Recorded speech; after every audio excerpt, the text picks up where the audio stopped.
இன்றைய இறையாசீர் லேவியர் 19:32.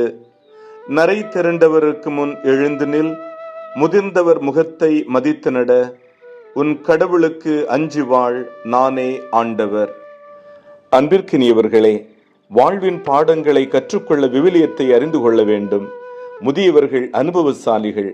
இன்றைக்கு நாம் அனுபவிக்கும் பல காரியங்கள் அவர்களின் இளமையான நாட்களின் கடின உழைப்பின் பயன்களே. முதிர்ந்த வயதுடையவர்கள் இல்லங்களிலும் சமூகத்திலும் மதிக்கப்பட வேண்டியவர்கள். முதிர் வயதில் ஆபிரகாம், சாரா ஈசாக்கை பெற்றனர். முதிர் வயதிலும் மோசே இஸ்ரேலரை வழிநடத்தினார்.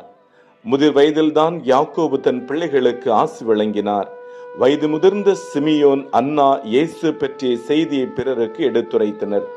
விவிலியத்தின் வழியில் முதியோரை மதிக்க நாம் நம்முடைய இளையோருக்கும் குழந்தைகளுக்கும் முன்மாதிரியாக இருந்து கற்றுக் கொடுக்க வேண்டும். முதியோரை பணிந்து ஆசீர் பெறுவது ஆகச் சிறந்த ஆசீராகும்.